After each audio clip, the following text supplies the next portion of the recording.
ராகு கேது பெயர்ச்சி எப்பொழுது என்ன, அதை பற்றி நாம் இப்பொழுது முழுமையாக பார்க்க இருக்கிறோம். ராகுனா யாரு, கேதுனா யாரு, அவர்கள் என்னென்ன நம்முடைய வாழ்க்கையில துன்பத்தை ஏற்படுத்துகிறார்கள் என்பதையெல்லாம் நாம் இந்த பதிவில் பார்க்க இருக்கிறோம். அனைவருக்கும் வணக்கம். சஷ்டியின் பக்கத்திற்கு உங்களை வரவேற்கிறேன். அதாவது நம்மளுடைய ஒருவருடைய வாழ்க்கையிலையும் பார்த்தோம் அப்படின்னா 9 கிரகங்கள் நம்மளை ஆட்சி செய்து கொண்டிருக்கின்றன.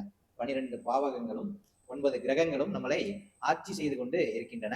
அதிலும் பார்த்தோம் அப்படின்னா கடைசி 2 கிரகங்கள் என்று சொல்லக்கூடிய ராகுவும் கேதுவும் நிழல் கிரகங்கள் அப்படின்னு கூறப்படுது.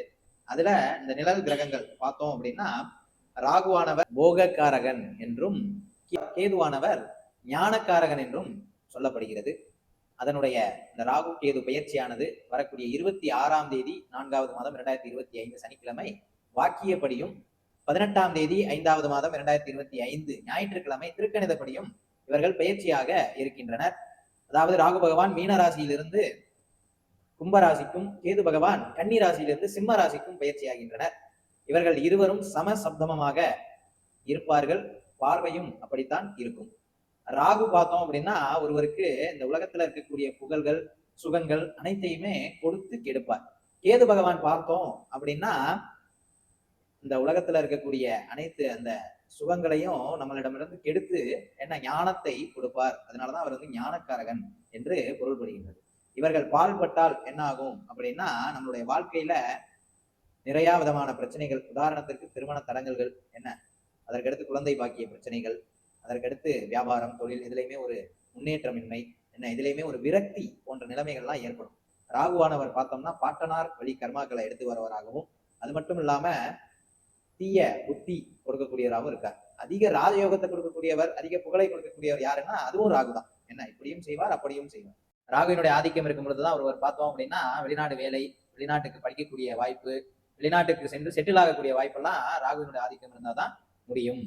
கேது பார்த்தோம் அப்படின்னா பாட்டியார் வழி கர்மாக்களை கொடுக்கக்கூடியவரா இருக்கார். அது மட்டும் இல்லாம அவருடைய அருள் இருந்துச்சு அப்படின்னா நம்ம எல்லாம் ஆன்மீகத்துல அதிக ஈடுபாடு கொண்டு இருப்போம். மருத்துவம், தெய்வ பக்தி போன்ற விஷயங்கள்ல அதிக ஈடுபாடு கொண்டு இருப்போம். அந்த துறவரம் போறவங்களுக்கு எல்லாம் பாத்தீங்க அப்படின்னா கேதுவினுடைய ஆதிக்கம் இருந்தாதான் துறவரமே போக முடியும். என்ன அப்படி இருக்கும் பொழுது கேது ஞானக்காரகனா நம்ம இடத்துல செயல்படுறாரு. அதனால இந்த ராகு கேது அவருடைய ஜாதகத்துல நிறைய தோஷங்களையும் ஏற்படுத்துகிறார்கள். உங்களுக்கு எல்லாம் தெரிஞ்சிருக்கும். என்ன நாகதோஷம் அப்படிம்பாங்க, சர்ப்பதோஷம் வாங்க, கால சர்ப்ப தோஷம் வாங்க, கால சர்ப்ப ராஜயோகம் அப்படின்னு கூட சொல்லுவாங்க. என்ன அது மட்டும் இல்லாம புத்திர தோஷம் என்ன, இப்படி பல பித்ரு தோஷம், இப்படி பல தோஷங்களுக்கெல்லாம் காரணம் யாரு அப்படின்னா இந்த ராகுவும் கேதுவும். என்ன அப்படி இருக்கும் பொழுது இன்றைய காலகட்டத்துல இவர்களுடைய ஆதிக்கமானது நம்மளுடைய வாழ்க்கையில மிகவும் பெருகி கொண்டே போறது. என்ன எதெல்லாம் நம்மளை ரொம்ப ஆதிக்கம் செலுத்துதோ அது எதெல்லாம் ராகு என்று கருதப்படுகின்றது, என்ன கேது என்று கருதப்படுகின்றது. நாம இன்னைக்கு அன்றாடம் பாய்க்கக்கூடிய செல் இருக்கு தெரியுமா, அதுவும் நம்மளை ரொம்ப ஆதிக்கம் செலுத்துது. அது கூட ஒரு வகையில ராகு. அசைவ உணவு ஒரு வகையில ராகு. என்ன இப்படி இருக்கும் பொழுது ராகு நம்மை ஆட்கொள்ள நம்மளிடத்துல இருக்கக்கூடிய தீய விஷயங்கள் அதிகரித்து நல்ல குணங்கள் எல்லாம் குறையும். அதனால முடிந்த அன்பர்கள் இந்த வரக்கூடிய ராகு கேது பயிற்சியில இந்த ராகு கேது நல்ல விதமா நம்மளுக்கு எல்லாம் செயல்படணும் அப்படின்னு பிரார்த்தனை செஞ்சுக்கோங்க. இந்த ராகு கேது பயிற்சியில பார்த்தோம் அப்படின்னா யார் யாரெல்லாம் அந்த பரிகாரங்கள் செய்யணும் அப்படிங்கிறத நாம கொடுக்குறோம். அதாவது முக்கியமா மேசராசி, அதற்கடுத்து கடகராசி, அதற்கடுத்து சிம்ம ராசிக்காரங்க என கேது வரார். அதற்கடுத்து கன்னி ராசிக்காரங்க, அதற்கடுத்து துலாம் ராசி, அதற்கடுத்து கும்பராசி. என்ன காரணம் அப்படின்னா ராகு கும்பத்துக்கு வரார்.